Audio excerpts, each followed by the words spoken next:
Bueno, buenos días, hermanos. Les saludo en el nombre del Señor Jesús.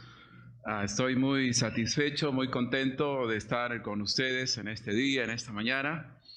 Gracias, Pastor Félix. Gracias a ustedes por acogernos, por recibirnos en este día. Hemos anhelado mucho estar aquí en Colombia, este viaje.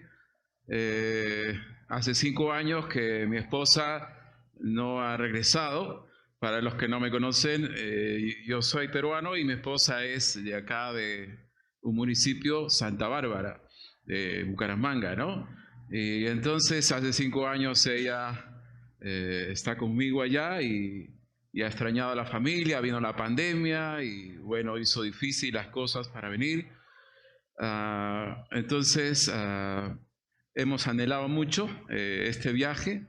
Hermanos, por varias razones, porque visite mi esposa a su familia, porque conozca al pequeño travieso que está por ahí, inquieto, mitad peruano, mitad inca y mitad, ¿qué es? Mitad suaqueño, no sé, o colombiano. Pero bueno, es un cruce terrible ahí he visto, ¿ya? Espero que se vayan acomodando las cosas ahí con la gracia de Dios.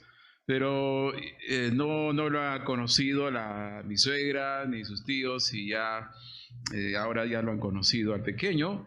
Entonces, por eso hemos anhelado que mi esposa esté con su familia, hermanos, y también estar con ustedes. ¿Ya? Anhelaba estar con ustedes para dar gracias a ustedes por sus oraciones. Gracias por orar, hermanos, por nosotros. Ha sido de mucho ánimo sus oraciones, de mucho fuerza para nosotros y también por su aporte financiero, económico que nos solían dar. Hermanos, muchas gracias, ha sido de gran bendición.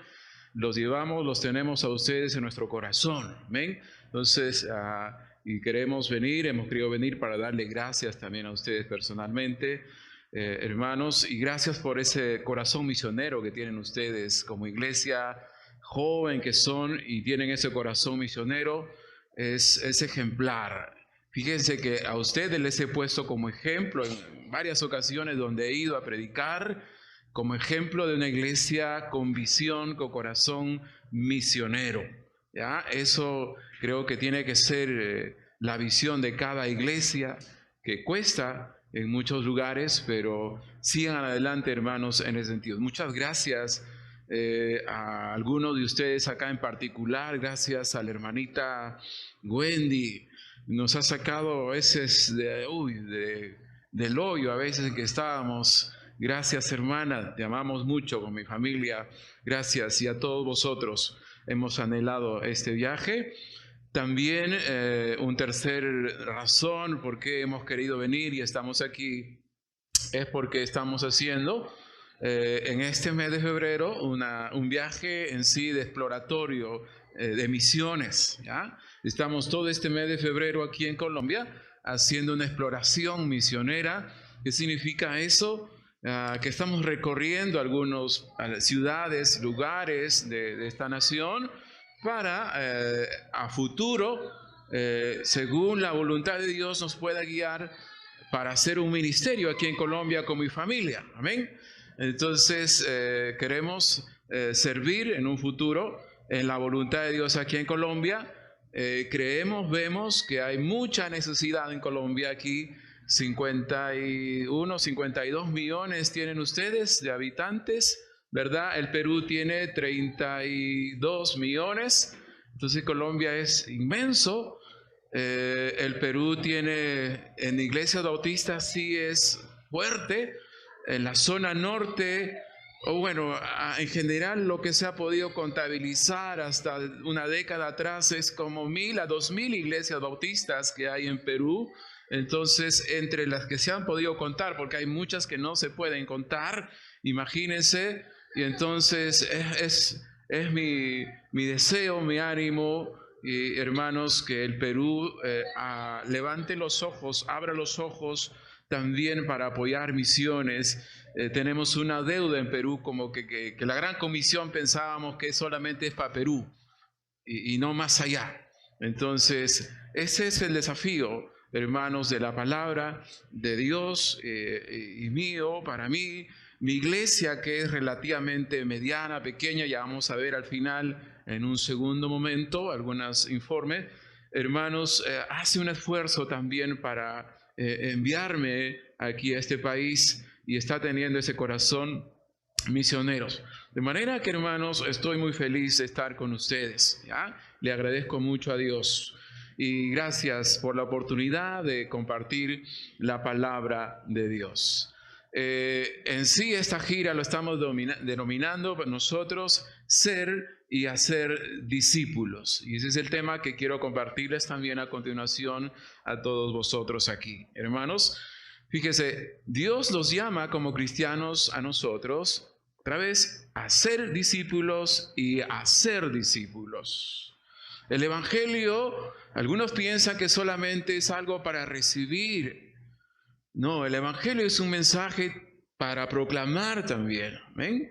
Entonces, no solamente tenemos que recibir o haber recibido el Evangelio, sino que también debemos nosotros proclamar. Muchos de nosotros, pienso yo hoy en día, a veces estamos engañados en un sentido de que creemos ser verdaderos discípulos de Jesús, pero cuando miramos las Escrituras, puede que a veces no sea verdad. Por ejemplo, recuerdo en Juan capítulo 6, dice que Jesús tenía muchos discípulos en aquel entonces, muchos. Pero luego, al final, Él se quedó con 12. Y los demás, dice que dura es esta palabra, le dijeron, ¿no? A Jesús. Y se fueron. Oh, a tu opinión, puedes que tú digas, soy discípulo verdadero, pero ¿qué dirá Dios? A veces. Entonces, hermanos, tenemos que nosotros ser verdaderos, estar seguros de nuestro cristianismo, de nuestra fe y ser discípulo verdadero en base a la palabra de Dios. Voy a basar este sermón en la siguiente proposición, escúchala, ¿ya? Una vida centrada en el Evangelio. Una vida centrada en el Evangelio rendirá todo al Evangelio. Entregará cada momento, cada palabra, cada oportunidad a la misión de Dios. Si tu vida está centrada en el Evangelio, vas a entregar todo al Evangelio, cada palabra, cada momento, cada oportunidad, cada recurso a la misión de Dios. Eso es ser un verdadero discípulo, hermanos. Por lo menos un estándar, como lo dice Lucas 6:40, así Jesús dijo, el discípulo tiene que llegar a ser igual a su maestro, por lo menos es el estándar. Debemos superar al maestro, está bien, pero por lo menos ese debe ser nuestro estándar, hermanos. Esa es nuestra debilidad en nuestras iglesias. Hoy en día no estamos reproduciendo esa calidad de discípulos hoy en día. Eso es nuestro defecto hoy en día. Si tuviésemos esa calidad de discípulos que lo entregaran todo a la misión de Dios, muchos problemas, estoy seguro, serían resueltos en nuestras iglesias, hermanos.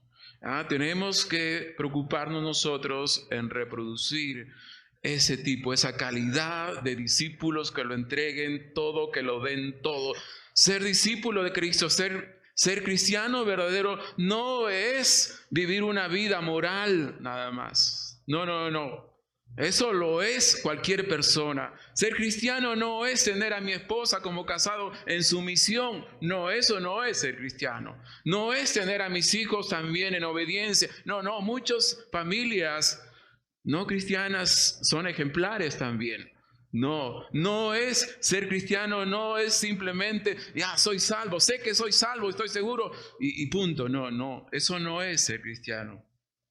Ser cristiano, otra vez, es entender, hermano, la doctrina verdadera, pero rendir todo, como digo, hermanos, a la misión de Dios. Vivir para Cristo, como decía el apóstol Pablo, para mí el vivir es Cristo, ya no vivo yo. Un hombre que, vamos a ver en esta mañana, vivía entregado, hermanos, a la misión de Dios. ¿Cómo puedo? Sería la gran pregunta. ¿Cómo hago para entregar todo a Dios?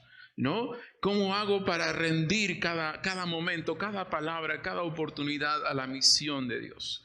Y vamos a ver en el ejemplo de este gran hombre de las Escrituras, el apóstol Pablo, hermanos, en 2 Corintios capítulo 5. Les invito a abrir sus Biblias ahí, en 2 Corintios capítulo 5, hermanos, y vamos a mirar ahí cómo el apóstol Pablo pues anhelaba agradar a Dios en su vida y qué le motivó a él a vivir así entregado. ¿Qué razones él tenía para entregarse o haberse entregado todo, hermanos, al Señor? ¿Ya? 2 Corintios capítulo 5, voy a leer desde el versículo 9 hasta el versículo 17. Dice así la palabra del Señor, es el texto en esta mañana que vamos a meditar, ¿verdad? Dice el verso 9, por tanto, procuramos también, o ausentes o presentes, serle agradables. Esa era la meta, eso era lo que tenía por delante en su vida el apóstol Pablo. Vivir para agradar a Dios con todo lo que él tenía. Yo vivo para eso, para agradar a mi Señor. Eso era lo que él tenía en mente por delante para su vida, hermanos. A partir del verso 10 hasta el verso 17 voy a mostrar unas 5 motivaciones ahí. Vamos a desprender 5 motivaciones que al apóstol Pablo lo motivaron a ser un verdadero discípulo, un ejemplo de misionero, hermanos, para nosotros, y debemos seguir. En el verso 10 vamos a mirar ahí que, hermanos, vamos a desprender que el apóstol Pablo tenía la motivación de que él sabía que un día se iba a presentar a dar cuentas ante el tribunal de Cristo. Y eso lo motivaba a él a vivir así, entregado totalmente al Señor.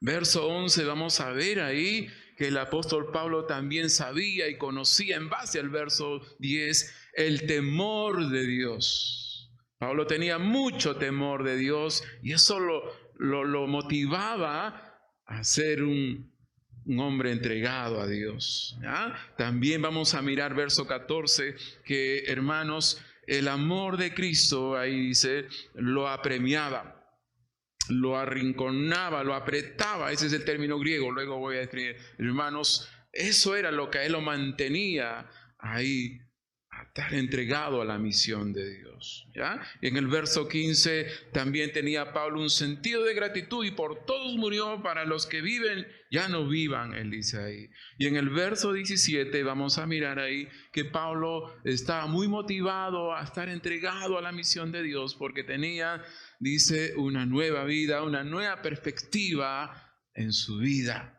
Ya dejó lo pasado, ya no vivía para el pasado, tenía una nueva perspectiva de vida, hermanos. Entonces, esos puntos vamos a pasar a desarrollar a continuación, hermanos. Entonces, recuerde, hermanos, tenemos que entregar cada momento, cada oportunidad, cada palabra, cada recurso como verdaderos discípulos a la misión de Dios. Amén.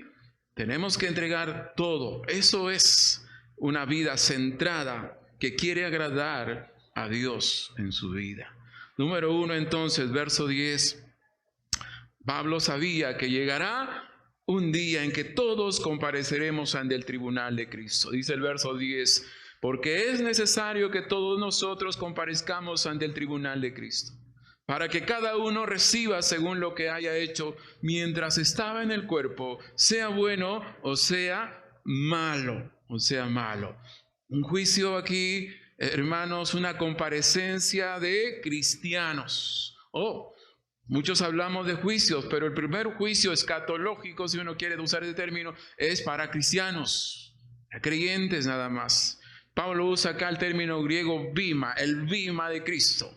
El tribunal, ahí es el bima, la palabra griega, que es un escalón, una grada, una plataforma, ¿no? Un estrado, y posiblemente está aludiendo al estrado de Pilato, de Herodes, donde ellos se sentaban, o también en la ciudad de Corinto, donde se sentaban los jueces. Hoy hay restos ahí, o uno puede viajar y mirar ahí esos estrados de jueces terrenales, de jueces humanos, que juzgaban causas civiles, sociales, no debido a muerte, pero Pablo está usando ese término ahí, bima, ese estrado, ¿no? Ese estrado está poniendo en la mente ahí para que él entienda, ¿no? Que así Jesucristo también, hermanos, tres cositas. Jesucristo es nuestro Salvador, amén. Amén. Jesucristo es nuestro Señor, amén. Pero en tercer lugar, Jesucristo es nuestro juez, amén. ¿Sí o no? Fíjese que a veces, para todo yo en vivo y en directo predicando, ¿cuántos creen que Jesús, o qué es Jesucristo para usted? Mi Salvador, la mayoría. Casi uno raro es mi Señor. La mayoría no lo quiere como Señor a Jesús. ¿Sí ha leído eso? ¿Sí ha visto eso? No, porque decir que es mi Señor ya implica más cosas que Él va a mandar aquí. ¿Ya? Entonces, no lo quieren casi como Señor a Jesús. Imagínese como juez. Pero Jesucristo también es nuestro juez, hermanos. ¿Ya? Y este tribunal dice ahí el término griego, panta, todos los creyentes. Nadie, hermanos, va a estar librado aquí. La totalidad de cristianos va a tener que presentarse un día ante el Salvador, Señor y juez de todos nosotros, hermanos. ¿Qué nos va a juzgar Jesucristo? No nuestra salvación. La salvación no se pierde, amén. ¿No están seguros? La salvación no se pierde, amén. Pero si alguien cree que se pierde, no la va a perder, decía un pastor, ¿ya? No la va a perder, ¿ya? Entonces, hermano, la salvación no se pierde. No vamos a ser juzgados ahí de nuestra salvación, sino de respecto de nuestras obras. Lo que hayamos llevado a cabo en nuestra vida, hermanos. Todos vamos a ser juzgados, hermanos, respecto de las obras que hayamos llevado a cabo en esta vida, para recibir lo que es debido, hermanos. ¿Ya? Dice que algunos recibirán algo malo, algo vacío, algo detestable, sin valor, algo bajo, hermanos, impensable, ¿no? Algunos cristianos podrán no haber hecho nada en su vida, tal vez no haber vivido así realmente entregado, aprovechado su vida, hermanos, para servir a la misión de Dios. ¿Ya? Entonces, vamos a ser juzgados por la forma, hermanos, que hayamos vivido, hermanos. ¿Ya? Entonces, cuando estemos en la presencia de Dios, significa que habremos acabado nuestra vida en esta tierra, en nuestros cuerpos, hermanos. ¿Ya? Entonces, la pregunta es, ¿cómo habremos utilizado nuestra vida, nuestros cuerpos aquí? ¿Cómo lo estamos usando aquí en esta vida, en este tiempo presente, hermano? Esa es la gran pregunta. ¿Cómo está usted usando su vida, su tiempo, su cuerpo y cada cosa que ustedes tienen, hermanos, aquí? ¿Lo está usando para la misión de Dios, hermano? ¿Está viviendo para Cristo? Esa es la gran pregunta. ¿Habrá recompensas también? Sí, al final de la carrera cristiana, hermanos, en este tribunal de Cristo.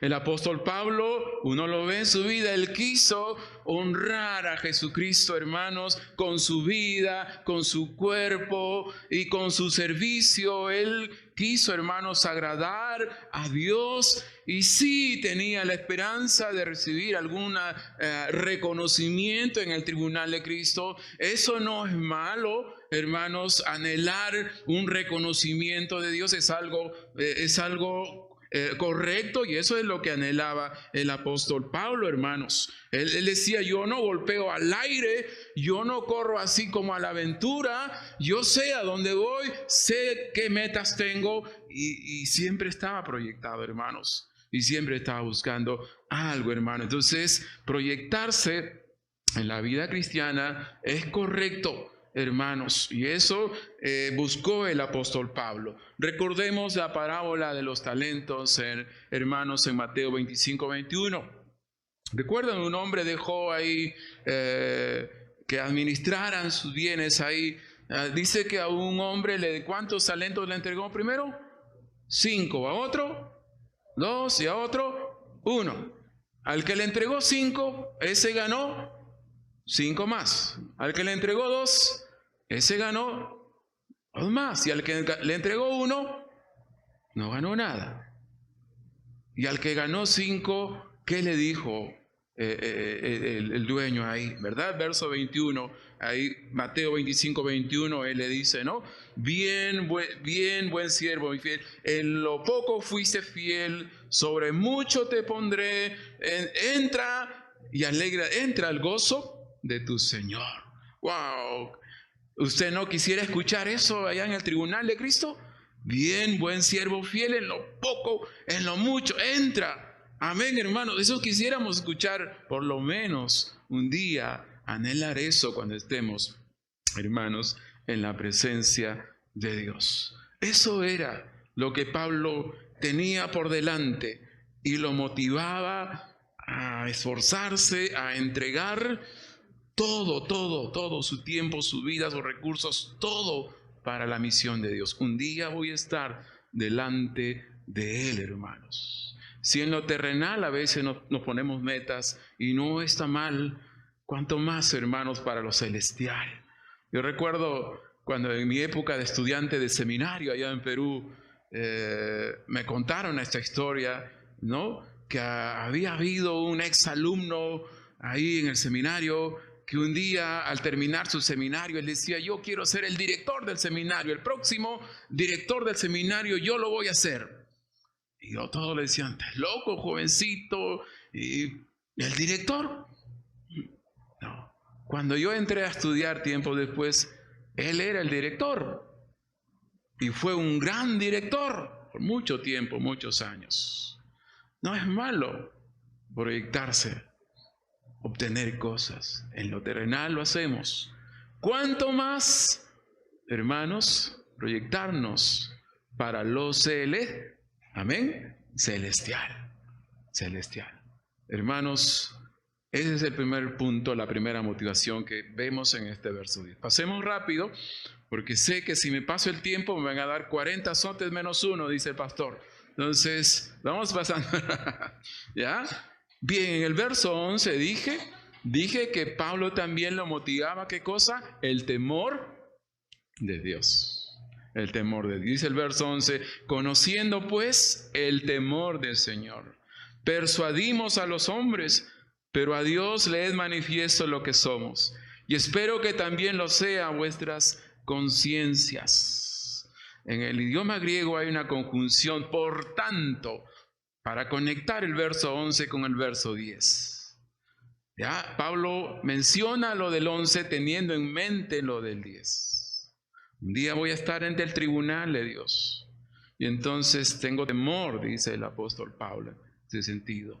Tengo temor de Dios, hermanos. ¿Ya? Temor es la palabra griega phobos, de donde desprende nuestra palabra fobia, tal vez, ¿no? Que significa miedo. Phobos es poner a una persona en miedo, un susto. En la Biblia se puede usar de dos maneras. Un miedo, pues así, un espanto, un susto, o también un temor reverente. Un temor reverente de respeto a Dios. Pero aquí no está hablando de respeto, sino está hablando, Pablo, voy a estar presente allá y tengo temor, dice el apóstol Pablo. ¿Ya? Entonces de ese miedo, hermanos, está hablando. ¿Ya? Entonces, hermanos, tengo ese temor. Fíjese que algunos pensadores teólogos, algunos teólogos, vamos a decir así, disculpen la expresión, piensan que eso del temor de Dios es algo desfasado, es algo que no tiene sentido, ¿no? Que no hay que predicar. Hay que creer en un Dios, un anciano de días, lleno de amor, tierno, ¿no? Y Padre de todos y Salvador de todos. En eso tenemos que predicar y en eso tenemos que creer. Algunos piensan que ese es nuestro Dios, pero eso no enseña la Biblia. ¿Han leído ustedes lo que dice Hebreos? Hebreos, hermanos, el capítulo 10, verso 31, una frase ahí dice, horrenda, ¿qué cosa? Cosa es caer en las manos de un Dios vivo, ¿verdad? Entonces, hermanos, pero algunos dicen que no hay que predicar. Fíjese que yo una vez estuve predicando en una iglesia en la capital de Perú, en Lima. Yo vivo al norte, en Trujillo, y tenía un material, un estudio completo del temor de una separata, le llamamos allá. Tuve un estudio ahí de 3 meses sobre el temor de Dios nada más. Y cuando una vez fui a gira ahí, dije, bueno, traigo un tema, pastor, ya, voy a predicar del temor de Dios. Y estaba predicando ahí y muchos me decían, pastor, pero no podemos vivir así con miedo, aterrados. No, mejor ya no prediques. En una iglesia nuestra, bautista, hermana, ¿qué? Pero está en la Biblia. Y Génesis nos dice incluso que un nombre de Dios es temor. Él se llama temor incluso. Pero algunos le tienen temor al temor de Dios. Valga la redundancia, hermanos. Entonces, eso le empujaba a Pablo, ¿no? Le animaba, hermanos, a ser un fiel discípulo, misionero, vivir entregado, porque él tenía, hermanos, temor de Dios. Y él dice, intentamos persuadir en ese verso 11, ¿no? Hermanos, a los hombres. No es fácil persuadir, hacer comprender, hacer entender el evangelio a la gente hoy en día. No es fácil, hermanos, ¿verdad? No somos incomprendidos, ¿verdad? Somos rechazados, somos odiados, hermanos. Bueno, no importa.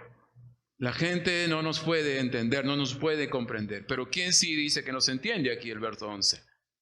¿Quién?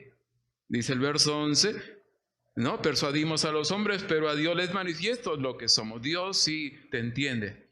Dios sí te comprende. Amén. Dios sí, hermano, está satisfecho con lo que nosotros, aunque es difícil para con los hombres, hermanos, intentar persuadir. ¿Y quién le está hablando? El apóstol Pablo. ¿Le fue fácil a él predicar el evangelio, persuadir a los hombres en su vida? ¿Estuvo en la cárcel Pablo por predicar el evangelio? ¿Fue azotado? ¿Fue apedreado? Muchas cosas por predicar el evangelio. Bueno, es difícil. Cuesta, hermanos, a veces persuadir, hacer la obra misión. No es fácil, hermanos, ¿ya? Pero hay que seguir adelante porque Dios conoce y Dios sí nos entiende, hermanos, nuestra labor, nuestro trabajo. Una aplicación aquí, hermanos, respecto de este punto. Hermanos, entendiendo esto del temor de Dios, nosotros tenemos que presentar el evangelio a las personas tal y como lo presenta las Escrituras. Amén. Porque muchos también están presentando un evangelio diluido por ahí. Es como un pan sintético, no real, suave, agradable a los hombres. Y no. El Dios que quiere salvar a la gente, el Dios que quiere salvar al mundo es un Dios santo. Amén. ¿O no? Y así tenemos nosotros que predicar, que presentar, hermanos, el evangelio. Así tenemos que presentar nosotros a nuestro Dios. ¿Ya? Y cualquier persona que no quiera entender eso sabrá que un día tiene que presentarse también delante del tribunal de Dios, hermanos. Entonces, pero tenemos nosotros que tratar de mantenernos, hermanos, o de predicar un evangelio, el evangelio tal y como está en las Escrituras, no diluirlo, no falsificarlo, no suavizarlo, hermanos, a la gente. Dios es un Dios santo. Dios es un Dios de temor, hermanos, y por eso Pablo insiste en eso. Conociendo pues el temor del Señor, persuadimos a los hombres. Esa es la base de su evangelio, de la evangelización, del apóstol Pablo, hermanos. Es terrible hoy en día como ver en muchas iglesias, en muchos púlpitos, hermanos, que nunca se habla del infierno, nunca se habla del temor de Dios. La gente no sabe qué es el castigo de Dios en las iglesias, en muchas iglesias. Hermanos, eso es triste, es lamentable. Pero hay que, como le dije este caso, una iglesia hermana dijo, pastor, no siga con eso porque me hace tener miedo de Dios. ¿Qué? ¿No? Entonces, hermanos, pero hay que predicar, hermanos, eso, y hay que tener presente el temor de Dios en nuestras vidas. Avanzamos, hermanos, al versículo 14 para mirar una tercera motivación que el apóstol tenía, hermanos, presente y para hacerle entregado a la misión de Dios. Dice el verso 14, hermanos, porque el amor de Cristo nos constriñe, pensando esto, que si uno murió por todos, luego todos murieron. Esta palabra constriñe, algunos lo han malentendido, piensa que es como atar, como, ¿no? Como que ahí limitar el asunto. No, constriñe quiere decir más como apremiar, ¿no? Apremiar, literalmente pues sostener o empujar o apretar. Creo que en Hechos 7:57, si no me equivoco, usa el mismo término ahí, de esta palabra griega, hermanos, de constreñir, pero ahí lo usa como tapar, en el sentido de que cuando Esteban, recuerdan el primer mártir de la iglesia, estaba siendo a punto de ser apedreado, pero él estaba predicándole a los enemigos ahí, y sus enemigos dice que se tapaban los oídos. Ya no sigas, cállate. Y comenzaron eso de apretar, eso es la misma palabra, constreñir. Constreñir.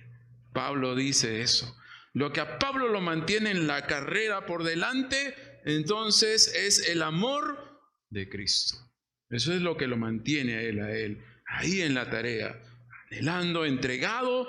Eso es lo que está diciendo literalmente el apóstol. Es el amor de Cristo, hermano. Un ejemplo de que me aprieta, el que me empuja, el que me sostiene, lo que me mantiene en esta carrera, hermano, de la misión de Dios, es el amor de Cristo, dice, hermanos, el apóstol Pablo. Entonces, eso es lo que lo mantiene en su tarea, hermanos. Y además, este versículo nos pone en mente qué es lo que lo llevó a Pablo, como él dice, a alcanzar todo el mundo de aquel entonces con el evangelio, ¿no? De Cristo.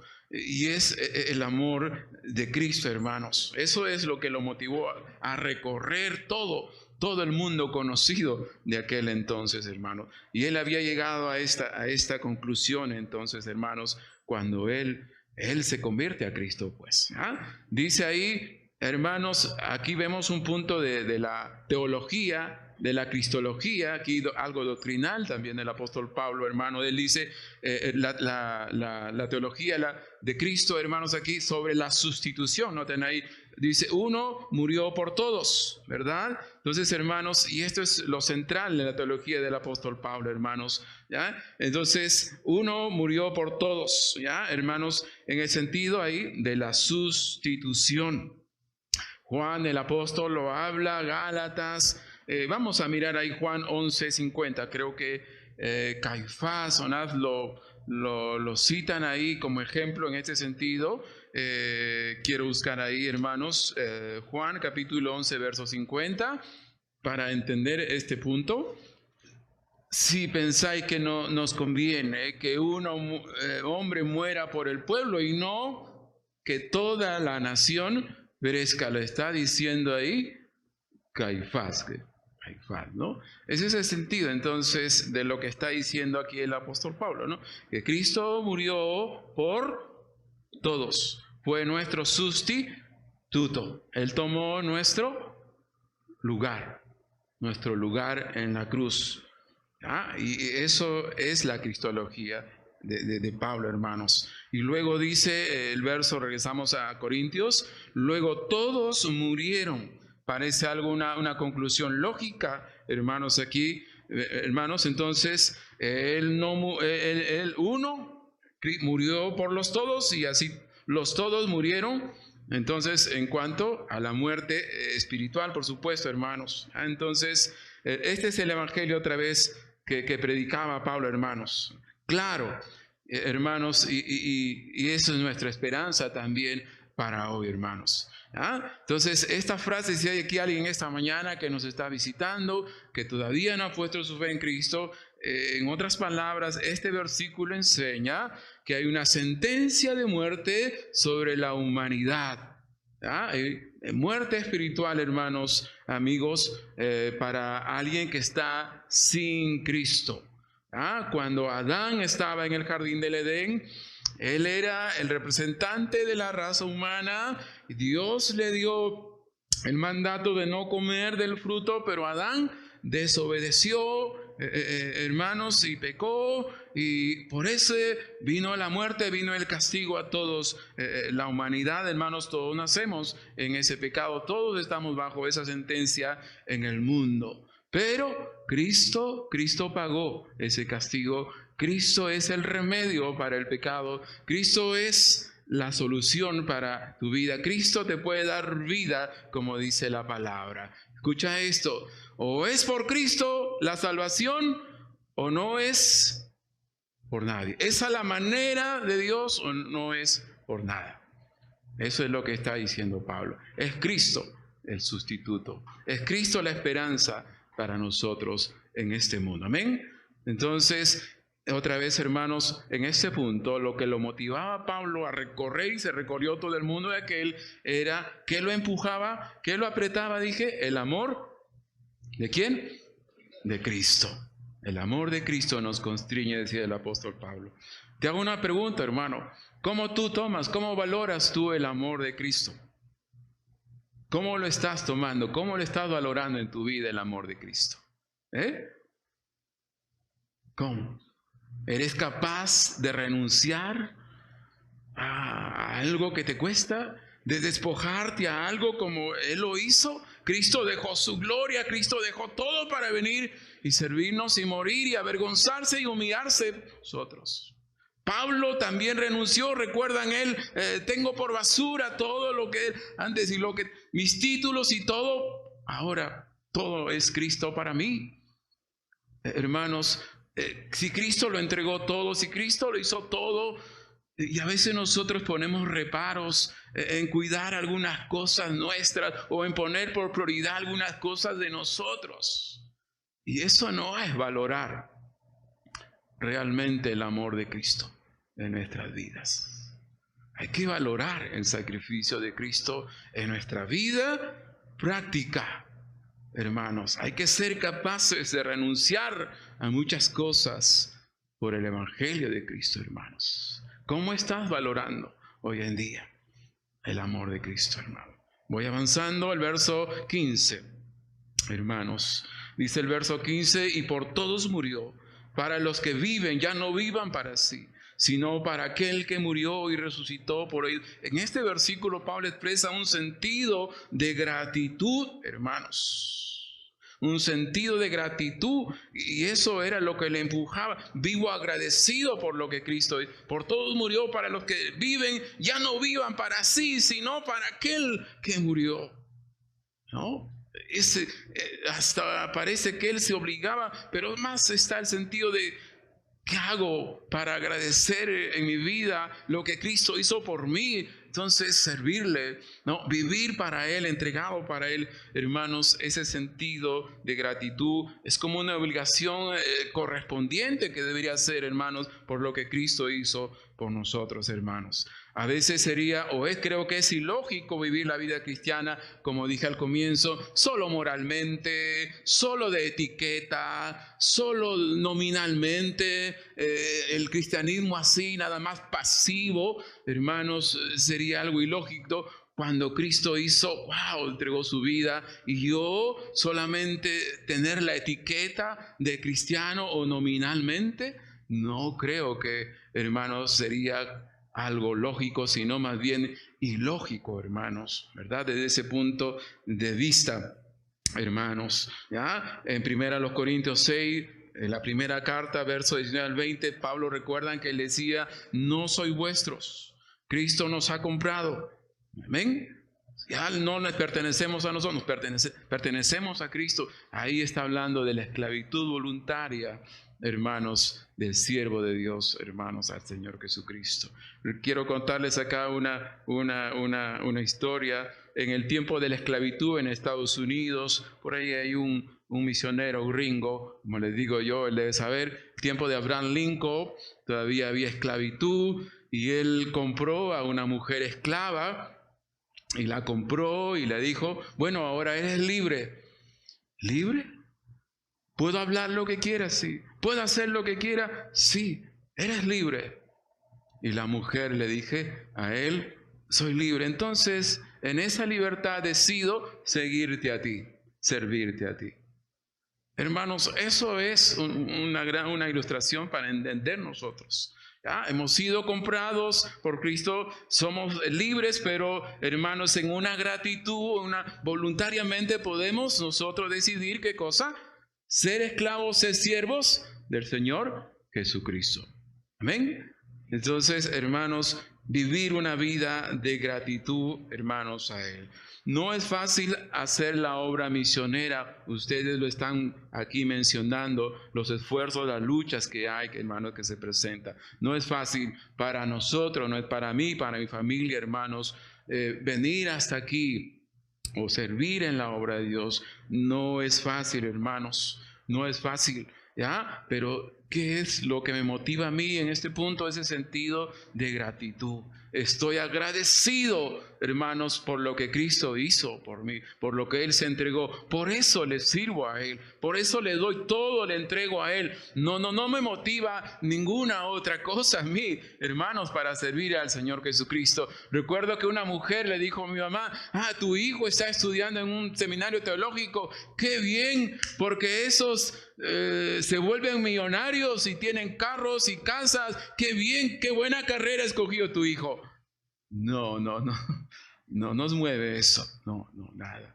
Lo que me mueve es el sentido de tener un corazón agradecido, hermanos, a Dios. Y quiero darle, hermanos, hasta lo último de mi día, de mi fuerza y mi tiempo al Señor Jesucristo. Y vivimos para Él, hermanos. Mi esposa a veces me mira y dice, tanto esfuerzo, tanto tenemos que dar. Sí. A veces luchamos. No recuerdo. Yo si hubiese querido dinero, hubiese estudiado una carrera profesional. Si hubiese querido hubiese... No. Nosotros estamos para servir, agradecidos por Dios. Y tenemos que esforzarnos y tenemos que hacer esto. Sí. Pero tanto, sí. Y recuerda lo que Cristo hizo por nosotros. Hermano, no es fácil, pero hay que ir adelante. Termino, finalmente el tiempo se agota. Hermanos, ahí en el verso 17, un versículo muy conocido. Ya lo sabemos de memoria seguramente. De modo que si uno está en Cristo, nueva, las cosas viejas, he aquí todas son hechas nuevas. He aquí todas son hechas nuevas. Las cosas viejas, dice Pablo, está teniendo en mente lo que ha dicho el versículo, no me equivoco, ahí está el contexto, de manera el verso 16, que nosotros de aquí en adelante a nadie conocemos según la carne, y así había un problema ahí de algunos vanagloriosos, hermanos, de su vida presente, parece, en su carne, él está diciendo que discutían, que se creían más que otros, menos. No, eso ya... Dice Pablo, eso es pasado, eso está a un lado. Ahora yo tengo una nueva. La opinión que yo tenía de Cristo antes, ya eso quedó allá. Las opiniones que teníamos antes quedó. Eso es el sentido del versículo. Ahora tenemos una nueva vida, una nueva perspectiva, decía. Y hay que vivir en pos de eso, hermanos. ¿Ya? Todas son hechas nuevas. ¿Qué cosas viejas has pasado en tu vida? ¿Qué cosas viejas has dejado? ¿Tienes muy presentes o no? Hermanos, ¿y qué cosas en adelante tienes que vivir, hermanos? Vivir en adelante entregado para Él, tus pensamientos, tus palabras. Eso está diciendo el apóstol Pablo. Ahora tienen que ser en la voluntad de Dios, para la misión, para la obra de Él. Termino con esta ilustración de este gran hombre mártir también de la iglesia, Juan Jos. ¿Han escuchado de Juan Jos? Sí, hay películas de Juan Jos, sí, ¿verdad? Juan Jos, el pre-reformador que murió quemado, ¿recuerdan? Por oponerse ahí a la inmoralidad de la iglesia, hermanos, en aquel entonces. Él era un checo, ¿no? Filósofo y teólogo checo, hermanos, 1369, 1415. En el 1415 a él lo desnudaron, le pusieron un adorno, un sombrero de burro pintado con demonios y etiquetado como archihereje. Mientras tanto él oraba por sus enemigos, luego lo llevaron junto a una pila de sus libros, pero en llamas, hermanos, y lo encadenaron a una estaca ahí. En respuesta a este encadenado, Juan Jos decía: mi Señor Jesucristo fue atado con una cadena más dura que esta por mi bien, así que ¿por qué debería avergonzarme de esta cadena oxidada? Le dijeron una vez más que se retractara, pero él se negó proclamando: lo que enseñé con mis labios, ahora lo sellaré con mi sangre. Sus verdugos recogieron sus cenizas y los arrojaron a un lago para que no quedara nada de sus restos. Pero algunos checos recolectaron los trozos de tierra del suelo donde Jos había muerto y lo llevaron de regreso a Bohemia y así hicieron un monumento ahí, hermanos.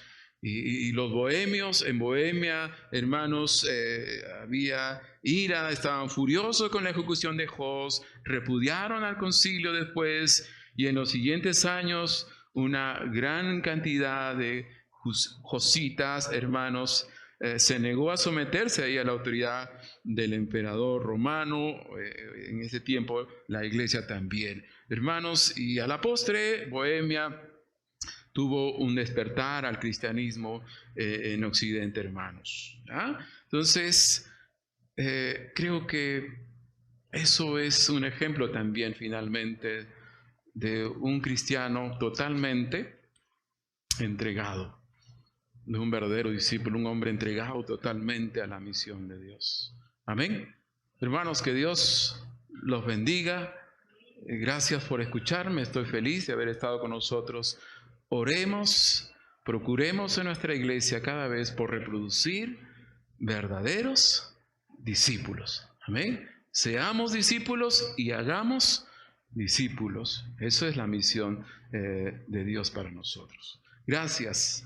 Creo que ahora paso al tiempo de compartir algunas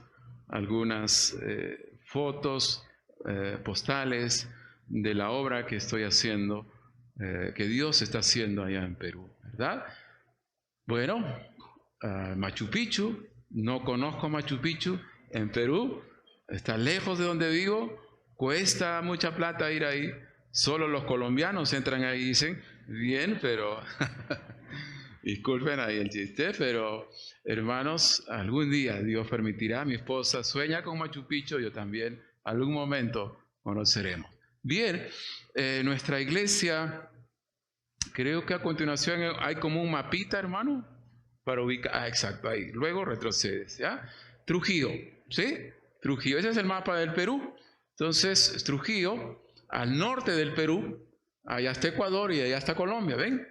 Entonces, no se nota la letra, disculpen ahí en la foto. Pero ahí está Trujillo, esa es la ciudad, y en esa ciudad hay un municipio, para que ustedes entiendan ahí, que se llama Poroto. ¿Ya? Entonces, que allá es un distrito y acá lo llaman municipio. Entonces, ahí queda Poroto. Ahora retrocedemos. Entonces, al norte del Perú, mucho calor, semejante aquí, el Pacífico está cerca ahí, hermanos.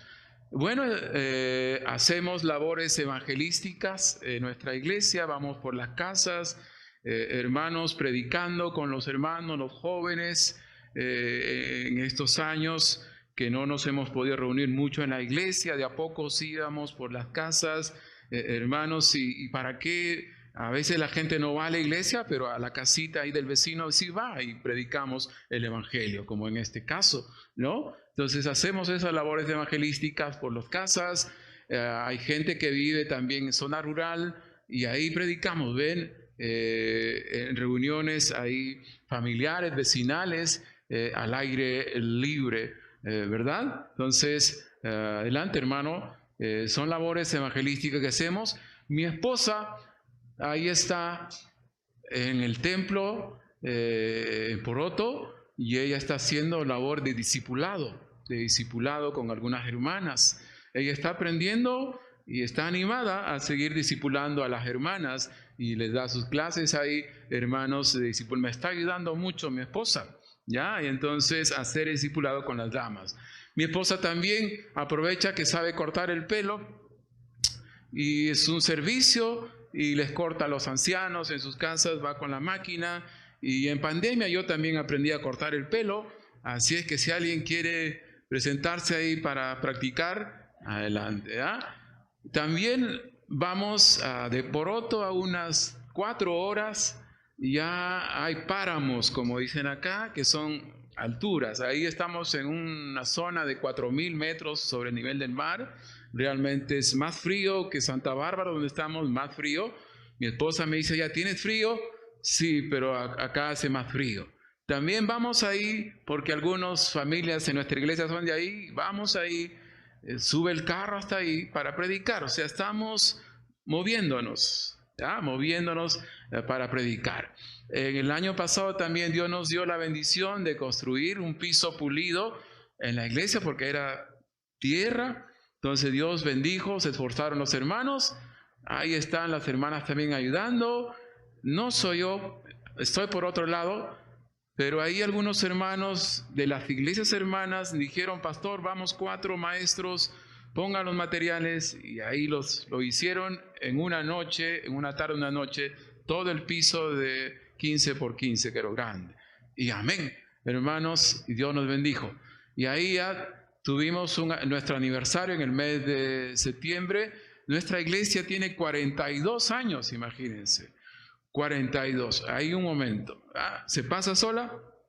No, o el tiempo tal vez. Hay un momentito para explicar hace 42 años. Yo pensaba que era joven la iglesia. No, es una iglesia que sobrevive. No es fácil que las iglesias se mantengan en el tiempo. En sí debe tener nuestra iglesia como 50, 60 años. Hay algunos años que estuvo cerrada en el tiempo. Entonces, he visto la historia. Entonces, hermanos, en Perú hay iglesias muy antiguas. Muchos misioneros norteamericanos llegaron allá y plantaron iglesia hace buenos años, pero la iglesia ahí sobrevive, hermanos. Hace 42 ya se ha contabilizado en ese tiempo, pero ahí está. Yo llegué en un tiempo, hace 9 años, a la iglesia. No tan fácil, saliendo del seminario, estuve trabajando al lado de un misionero y él le tocó su gira a los estados, como hace vuestro pastor Aarón, de un año de gira, pero en ese año mi pastor se fue por 5 años. ¡Wow! Y yo estudiaba y tenía que pastorear la iglesia, no sabía ni cómo pastorear. Le debo a la iglesia realmente, aprendí ahí. Y entonces, y cuando él viene me dice, bueno, ya terminaste el seminario y te quedas ahí. Me quedo ahí, ¿no? Una etapa no tan bonita de la iglesia, pero ahí estamos. Ahí estamos cada vez creciendo, hermanos, para la gloria de Dios. Avanzamos. Nuestro aniversario, otra vez algunas fotos del aniversario. Ahora sí avanzamos, ¿verdad? Muchas personas nos visitaron ahí ya con el piso nuevo, ¿no? Adelante, nuestro aniversario. Y esa es una obra ahí, un rato, que se llama en Samne. Algunas veces de pronto por ahí han leído Samne. Poroto y Samne es otra obra, otra iglesia. Está a 15, 20 minutos de Poroto, queda Samne. Es otra iglesia más antigua que Poroto, pero con el tiempo se cerró. Entonces está reaperturada esa iglesia, 15 años reaperturada, gracias a la iglesia pequeña que tenemos relativamente en Poroto. Ahí vamos. Cada domingo, yo en la mañana estoy en Poroto, en la tarde voy a ese lugar de Samne y en la noche bajo a Poroto, termino agotado. Hay hermanos que evangelizan, ese es el grupo de hermanos allá en Samne, un buen grupo también que hay ahí, hermanos sirviendo al Señor. Entonces avanzamos. Tuvimos en este mes de diciembre algunos bautizos también. Ella es mi mamá, si la trata. Tuve la bendición de bautizar a mi mamá, la foto antes, ¿ya? ¡Wow! ¡Qué privilegio! Mi mamá años no quería. Ella dijo, hace años me bautizaron así nomás con agüita. No vale eso. No, pero tú, ¿quién te crees para decir que no vale? No vale, la Biblia dice. Y ahora por fin decidió obedecer al Señor, ¿ya? Entonces, ahí está, ahora sí. Ya varios hermanos 9 hermanos se bautizaron. Una bendición entre adultos, jóvenes. hermanos, allá en Poroto. ¿Ya? Entonces, ese es un jovencito que quiere ir a prepararse en el seminario teológico. Allá están todos los bautizados. ¿Ya? Muy bien. Entonces, parte de la iglesia ahí.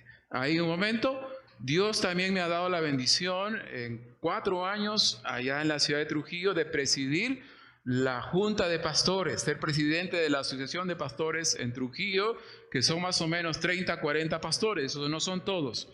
¿Ya? Entonces, hermanos, pero ahí Dios me dio ese desafío, ese reto, wow, ser presidente de los pastores, pero ahí no sé cómo les ocurrió a él elegirme, hermanos, y vino la pandemia tan difícil, hermanos, algunos fallecieron en pandemia también, hermanos, pero ahí Dios nos ha dado. ¿Qué hacen los pastores? La familia se reúne mensualmente, actividades hacemos entre ellos, nos juntamos, hermanos, y tenemos comunión, planificación. Volvimos las iglesias después de 2 años en Trujillo a juntarnos en nuestras comuniones deportivas, olímpicas. Esa es una foto ya, hermanos, de la vuelta tras la pandemia. Es muy bonita. En Trujillo hay como 40 iglesias. Entonces ya hacemos esas actividades de comunión unido. ¿Ya? Entonces, esa es una primera comunión que hacemos el 1 de mayo.